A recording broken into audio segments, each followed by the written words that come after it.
What up, folks? I am UltraZillatoys. Today I have a review of the SH FIGUARTS Ultraman, the Mystery of Ultraseven. It is ULTRASEVEN himself. That's right, my zillions. This is a redo, repaint, reissue of the original SHF Ultraseven figure. A little slightly updated colors. This is based on the Marvel comics, as was the Ultraman that came out last year for NYCC. Now we have ULTRASEVEN following that up. As you can see, the comic cover is recreated here with the figure. It's kind of cool. I like that they do that. The boxes are very neat. I don't know if it's worth it to get another one. You know, we'll see. I'll have to, like, you know, check this against the original, which I wasn't the biggest fan of. But I wanted to have it because, you know, I got the other one and I liked that figure. I like that one. So, you know, will I like this one? We shall see. But without any further ado, let's get to the review.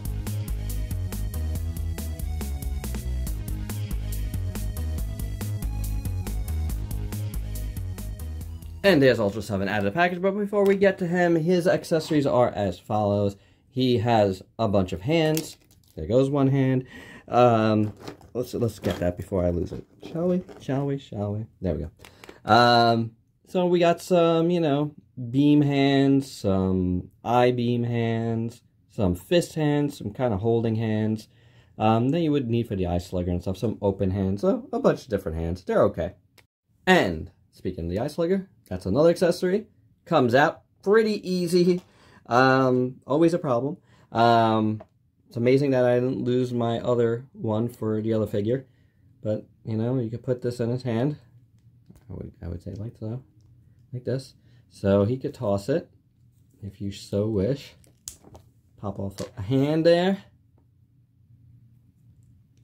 Pop on that hand, nice and easy. And yeah, he could toss it at you. He could toss it at you and it explode you. As far as the articulation on this guy, head moves like so. Oh, the head comes off like so. It's on a peg, like all the rest of these guys are, and this came off like the original one does too. Oh my gosh. And then the neck is supposed to move. It moves. Oh, the neck is fixed. So you'd have to move it on the top peg. I mean, on the... Okay, let's move on. Then you have a butterfly joint, and that swivels like so. Then you have a double jointed elbow. You have a hinge at those wrists somewhere. There is a hinge. And then you have the upper body joint. And then you have the waist joint, which you can't really turn all the way around. And then the legs, split about that much. Kicks forward, goes back, swivel at the thigh. Not so pretty cut there. Double jointed knee. And that moves like so. And it goes back and forth, and you have toe hinge. So, yeah, it's worked. I have no idea where his head is. Here it is. Oh man, he's missing the eye slugger. So I gotta find that. But the neck thing, that's interesting. I don't recall the original one doing that much. There we go. Now we can move it a little more. But do be careful, you're gonna scratch paint on that. Oh. That's not so hot, I'll say that. But what is hot is this paint job. It is very, very nice. And it is a lot different than the original. Here is the original. So you can see this one is more done like the original series. That kind of like more subdued looking color with the silver. But it looks very lived in and of the times of the 60s. And this one, new one, is like very vibrant. The red pops. The white over the red looks pretty good. And then you got yellow within there, which looks really, really nice. So we'll move that guy to the side now that you saw that. And that was the eye slugger with the other one. No, it wasn't. That's good. Okay. See, there's the eye slugger. It's in there really good. You have this nice green jewel at the forehead that looks really good. Then you have the yellow eyes that look really good. And again, you got yellow paint throughout up there. I think that looks very nice. Head sculpt is fantastic. The kind of like neck piece here, upper chest neck piece looks really good. That yellow really works in there. Very, very nice, and the armor here has it as well. So the silver and yellow bits look fantastic. You got the spine there, and then again, you got the white striping.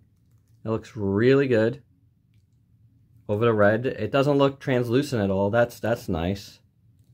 Very solidly done. I like it a lot. You know, the rest of the arms are very plain, but you know, you get some, ooh, focus. Some nice gloves there at the end for the fists and stuff. The rest of the legs, again, very, you know, plain, but you do have some shading back down here. And I did notice some shading at the end there, which is cool. So you do have some shading. And you have some shading in here, which is cool. Oh, there goes the Ice Slugger. Gosh darn. So you do have a little bit of shading around on this guy, which is a nice touch. Even on the foot. That's pretty good. Focus. So, pretty nice. I do have to say, I like this guy a lot more right now than I feel like I gave it credit for when I did the unboxing. Yeah, he looks fantastic. Where did that Ice Slugger go? I gotta find it. But overall, I think this guy looks pretty good. The proportions, you know, it's okay. I don't, especially these earlier SHFs, I don't love the proportions as much. I think they got better as they went along, but, you know, I always have a problem with the way they cut their thighs and stuff. It always looks weird to me. But overall, it's pretty good, and I really do like these colors, and I do like the shading on this guy. I see it a lot better now than I first did, and that is fantastic. And for your size comparisons, first up, here he is with the Ultraman figure from the kind of, you know, Marvel exclusive takes. Although, nowhere on the packaging does it say Marvel, which I find very interesting. But that's what they are. So, yeah, you know, there they are together, and they're pretty good looking. And for a couple other size comparisons, here is ULTRASEVEN with some other recent figures that I've reviewed with Gorgo, or Agra, and Godzilla 1991. And my final thoughts, this is quite a nice repaint, honestly. I think this works really well.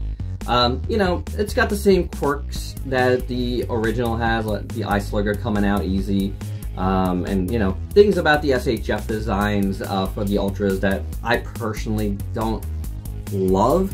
You know, like the thigh design and stuff. But I gotta say, it's really good, and I like it just as much as I like the Ultraman, which had the blue highlights. This one has a nice, crisp paint, and some of the shading as well, so they're pretty good. I think both figures are worth getting, in my opinion. If you're an Ultraman fan, I think these look really, really cool for the line. So, there you go. That's my review. Hope you dug it. Let me know your thoughts down below. If you're in the NYC area, I'm almost positive these are going to be, if they aren't already, in the Tamashii Nation store. So, you know, if you're looking for it and you're in the area, I'd say go check there, because all the other event exclusives are there too. So, you know, if you're looking for it, I would head there if you're in NYC.